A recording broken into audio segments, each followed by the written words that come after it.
ാണ് വിഷമാണ്, ദുഃഖമാണ്. പണ്ടത്തെ പോലൊന്നും ആരും എന്നെ ഇപ്പൊ നോക്കുന്നില്ല. പണ്ടൊക്കെ എൻ്റെ മകൻ എന്നോട് ഇത് സ്നേഹമായിരുന്നു. ഞാൻ ചോറ് വെച്ച് ഞാൻ എൻ്റെ കറി കൂട്ടിയാലേ അവനോട് വരുവുള്ളൂ, ഞാൻ വിളമ്പി കൊടുത്താലേ അവന് സന്തോഷമുള്ളൂ, തൃപ്തിയുള്ളൂ. ഞാൻ ഉണ്ടാക്കണം കൂട്ടാനെന്ന് വെച്ചാൽ അവന് അത് മതിയായിരുന്നു. ഞാൻ തന്നെ നിൽക്കണം അടുത്ത് വിളമ്പ്. ഇപ്പൊ കണ്ടില്ലേ, ഇപ്പൊ കണ്ടില്ലേ, അവനിപ്പോ എന്നെ വേണ്ട, അവനിപ്പോ ഒന്നും വേണ്ടല്ലേ, അവനിപ്പോ ഒന്നും വേണ്ട. എന്താ കാര്യം അറിയാം, എനിക്ക് എന്താ കാര്യം അല്ലേ? എന്താ കാര്യം, എന്താ കാര്യം? ബാക്കി ഞാൻ പറയണ്ടല്ലോ അല്ലേ? അതാ എന്നും പറഞ്ഞിട്ട് ഇങ്ങനെ അവനവന്റെ മനസ്സിലുള്ള സ്വസ്ഥതയും സമാധാനവും വെറുതെ കളഞ്ഞുകൊണ്ടിരിക്കുകയാണ്. അതിന്റെ ആവശ്യമുണ്ടോ? ഇല്ല.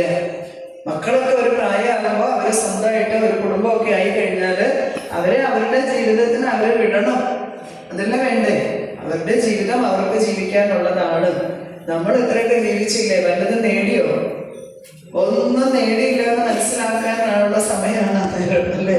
ഞാൻ എന്തോരം കഷ്ടപ്പെട്ടിട്ടാണ് വളർത്തിയത്. ഞാൻ പട്ടിണി കിടന്നിട്ടുണ്ട്, ഒരു നേരം നല്ല ഭക്ഷണം കഴിച്ചിട്ടില്ല, ഞാൻ നല്ല വസ്ത്രം കൊടുത്തിട്ടില്ല, ഞാൻ ഒരിടത്ത് പോയിട്ടില്ല, ഞാൻ അതും കൊണ്ട് മക്കൾക്കായിട്ട് കൊടുത്തു. അവര് നന്നായിട്ടിരിക്കട്ടെ എന്ന് വിചാരിച്ചു.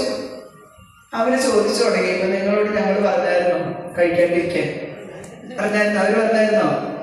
അവര് പറഞ്ഞിട്ട് ചെയ്തത് ഇതൊക്കെ അല്ല, ഞങ്ങൾ പറഞ്ഞായിരുന്നോ എന്നുള്ള ചോദ്യം നേരെ വന്നു തുടങ്ങി.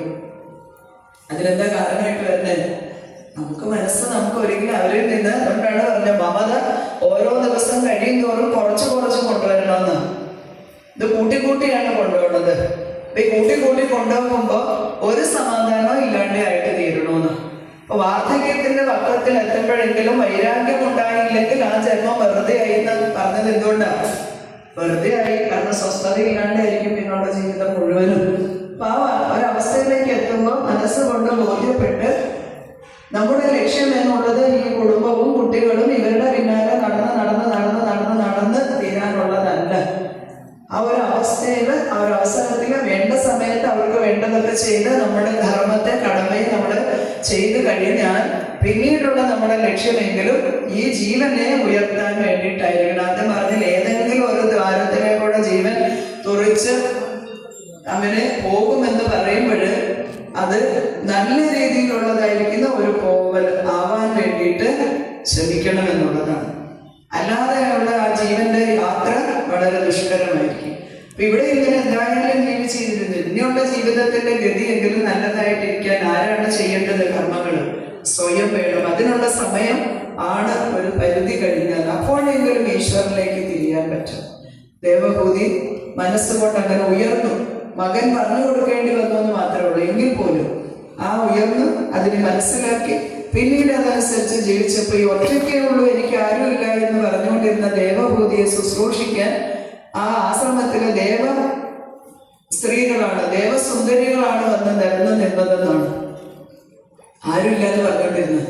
അപ്പൊ അങ്ങനെ ഈശ്വരനിലേക്ക് ഒരാൾ തിരിഞ്ഞു കഴിഞ്ഞാൽ ശുശ്രൂഷിക്കാനും സംരക്ഷിക്കാനും കാര്യങ്ങൾ നോക്കാനൊക്കെ ധാരാളം ആൾക്കാരുണ്ടായിക്കോളും. അതൊക്കെ ഈശ്വരൻ കൽപ്പിച്ചയച്ചുകൊള്ളും.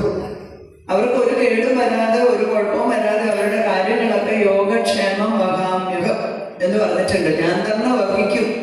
എന്നിലേക്ക് മനസ്സ് തിരിയുന്ന എൻ്റെ ഭക്തന്മാരുടെ